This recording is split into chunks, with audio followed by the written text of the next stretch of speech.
Welcome once again, ladies and gentlemen, boys and girls, to Mysteries from Beyond the Other Dominion. I'm your host, Dr. Franklin Ruehl. Now, roll tape. Now, for the new candidate for Jack the Ripper. Of course, there have been many candidates proposed as that notorious murderer, such as the author Lewis Carroll, the artist Walter Sickert, the grandson of Queen Victoria, an American doctor who fled back to the States after the killing spree, and many others.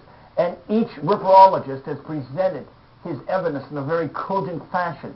We can't decide which man was truly Jack the Ripper. Well, now we have a new candidate from Trevor Marriott, a criminologist, who claims it was actually a sailor who was off on leave for a couple of months in England and went on his killing spree. Now, this took place mainly in October and November of 1888 in Whitechapel in London. 5 women brutally killed. However, there might have been a couple of murders before that he committed that were not linked. Now, one criticism of his theory is that the victims had their organs removed as though by a surgeon. And he argues that even if a surgeon had been the murderer, he would not have had time to actually cut into the bodies and carefully remove organs, doing this dirty work in a dark alley with crowds milling around. It's not likely a doctor would have had time to do this. He suggests instead that the organs were removed by morticians during autopsy, then sold on the black market to physicians for medical research, such as depicted in the 1945 film with Boris Karloff, The Body Snatcher. And that sounds reasonable to me.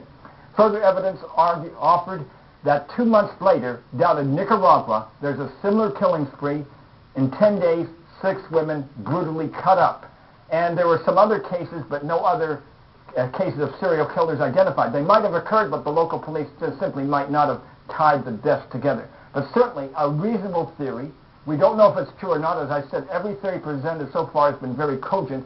And may I suggest that if we ever find absolute proof of who Jack the Ripper is, such as lingering DNA evidence, or perhaps a diary where someone's confessed to the crime that's uncovered, that would end this mystery.